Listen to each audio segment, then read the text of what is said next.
knew that walking 4 blocks and that's all you had to do would get you to where you wanted to go, then just walk. Why do you have to just walk, go here, then come back, then stop over here? But you're actually refusing just to take the journey with God, and you're like stopping all these different places. Why? You're never moving forward. You're not taking the journey.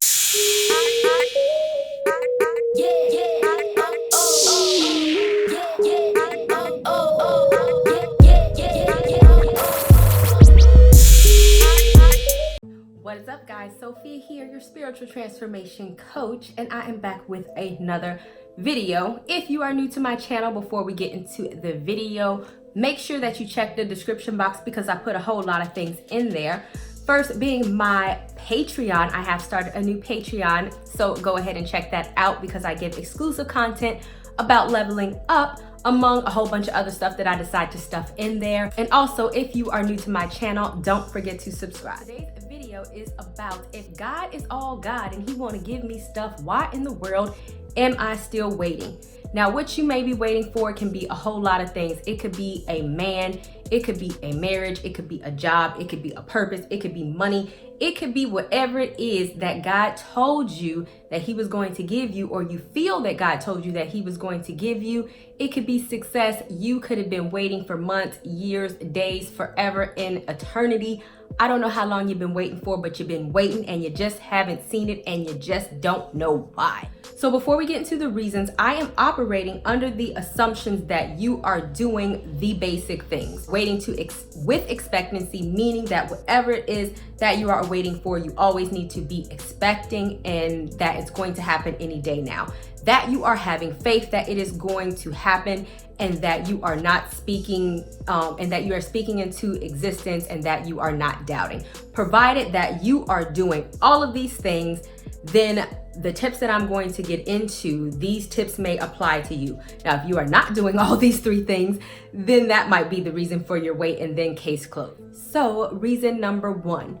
Are you going around the same mountain doing the same freaking thing, expecting the same freaking results? So if what you are waiting for, if you are going about it the same type of way, but you keep expecting this different type of results, then that is why you are not getting what you want. If we go into the story of Moses in Deuteronomy chapter 1, verse 2, after we know that Moses helped the Israelites escape from Egypt, the trip was only supposed to take 11 days, but somehow they managed to make that trip take 40 years. How that is possible, I'm not even sure. Like literally, they wandered around in the freaking desert for 40 years because they absolutely refused to do the right thing and listen to God, and instead they just was stuck on doing the same thing, the same behaviors, complaining and going against what God wanted them to do. So literally, they did not make it to the promised land. Some of them died, never getting to where they were supposed to go because they kept doing the same exact things. God was always speaking. God was always leading them to the promised land. God even sent Moses on the freaking mountain to give them the 10 commandments, to give them directions, but yet and still they were bent on doing it their way. And so they waited and they waited. Some of them died and they never got there because they kept going around the mountain thinking that somehow them doing what God told them not to do was going to get them to the promised land, complaining that they weren't getting there when really they weren't getting there because of what they were doing. Reason number 2. You complain too daggone much. There is life and death within the power of your tongue, believe it or not, because what comes out of your mouth is what your heart is full of. So if what you are waiting for is in your heart and that is what you speak, then that is what you become. So if you are complaining a whole bunch, then that is why you are not getting anything. If you were to read Numbers chapter 3:14, if we are going back to the Israelites again, God has removed them from like bondage. Literally, they were slaves, and he is trying to move them to the promised land, trying to take them from point A to point B.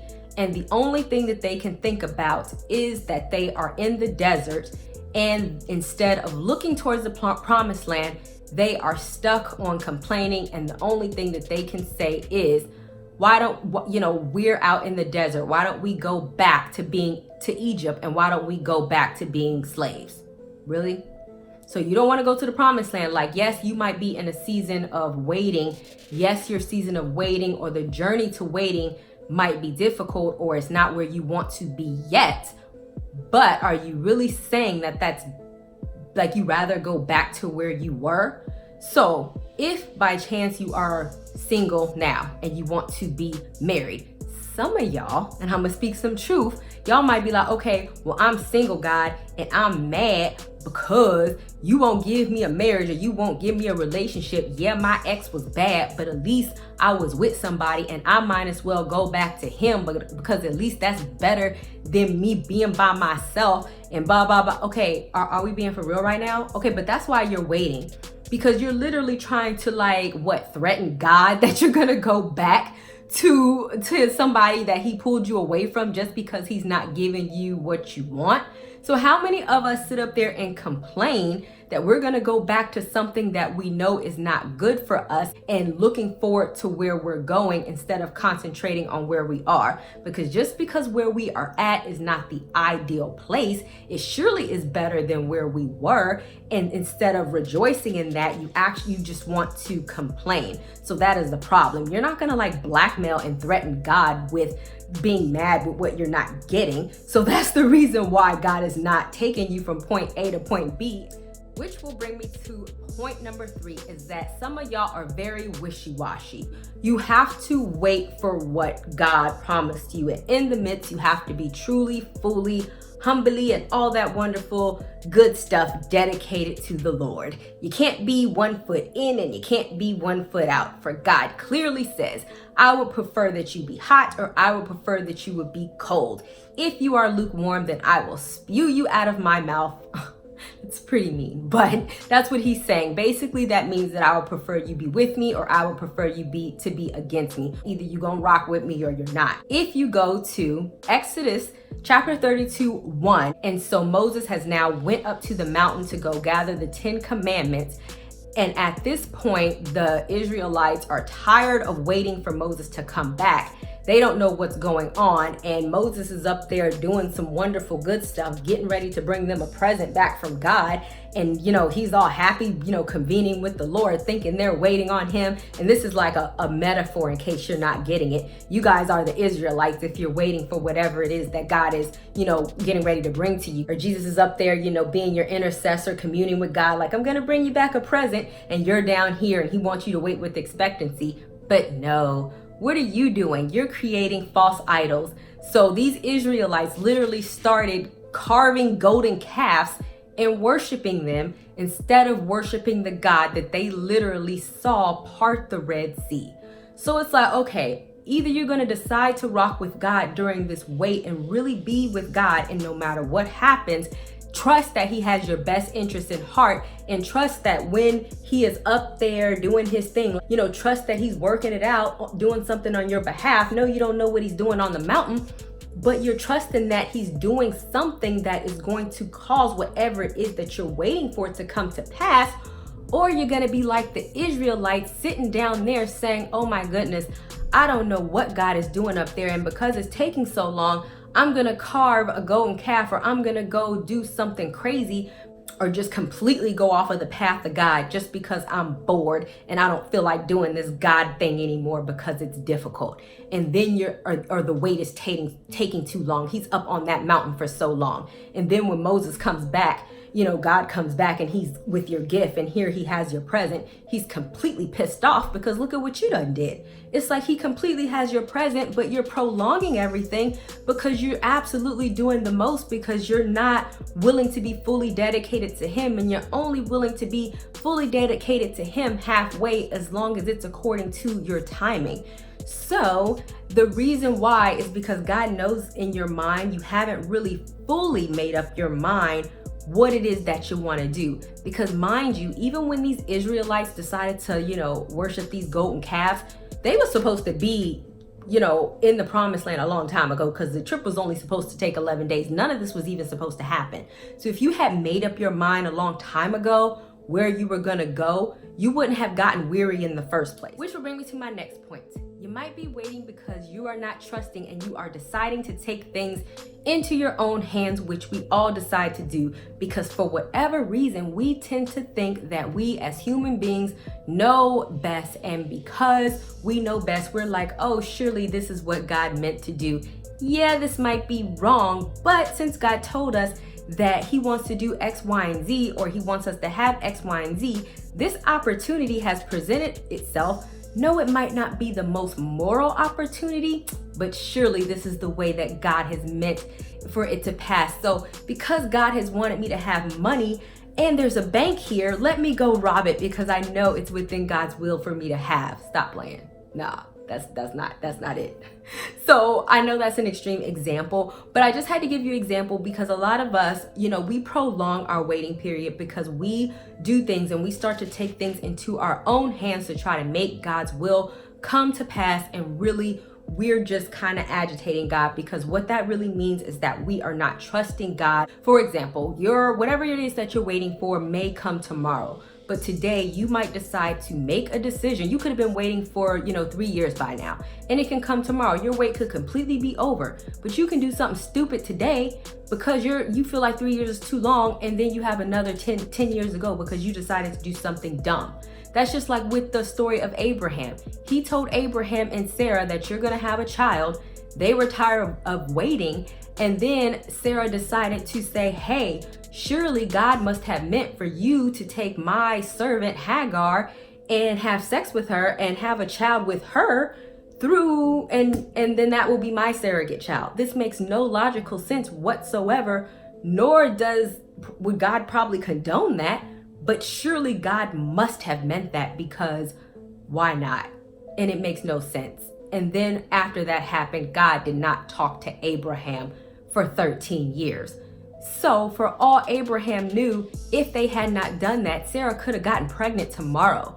But because they were doing something stupid and taking things into their own hands, they were just prolonging what God was telling them to do. God does not require you putting your hands on stuff and manipulating things and trying to do the absolute most in order to make his will be done. He's going to do it simply because he's going to do it. And you're meddling and you're prying and you're putting hands in things is only making matters worse. So either you're going to trust that he's going to do it, or you're going to start meddling and poking and prodding, which is an indirect way in saying that you don't trust God. And ultimately, you are making your own wait longer. And my last tip is that you just simply have to take the journey. And the faster you take the journey, the faster you are going to get to your point A and point B. And this is really just tying things together, especially when it comes to the Israelites. Like I said, really when they had left Egypt, the trip was only supposed to take 11 days. But they just refuse to take the journey. It's like if I'm trying to take a journey with you and I'm like, okay, all we have to do is walk 4 miles. And to walk 4 miles, let's say it's going to take us, I don't know how long it takes to walk 4 miles. Let's say it's going to take us an hour or something. And as we walk, you stop, you sit down, you want to stop at McDonald's, you want to take a snack, and then you want to talk and you want to chat to your friend, and then you want to go over here, and then you want to take a detour to the left and walk another block, and then after that you want to smoke some weed, and then after that you want to go on a date, and then you want to stop and spend the night at a friend's house because you saw her house on the way, and all of that is doing is we was just walking 4 blocks. Why can't you just make it 4 blocks? If you knew that walking 4 blocks and that's all you had to do would get you to where you wanted to go, then just walk. Why do you have to just walk, go here, then come back, then stop over here, then come back and stop? And then by the time we do all that, like 5 months have passed because you want to stop to everybody's house, stay a few days, then do all this, that, and the third, but you're actually refusing just to take the journey with God, and you're like stopping all these different places. Why? You're never moving forward. You're not taking the journey. So it's like a lot of y'all are really kind of your own reason for your wait because God is just saying walk. The journey is just 11 days. But no, you want to walk in this way and that way, and you just absolutely are refusing to do what is requiring of you, because some of you just feel what is required of you is too hard. The Bible says, to whom much is given, much is required. So whenever you think about what you are waiting for God to give you, you always need to reflect on what God is requiring out of you in order to get it. Okay? All right. Thank you guys so much for watching. Don't forget to subscribe. Don't forget to check in the description box, and I will see you guys another day, another time. Bye, y'all.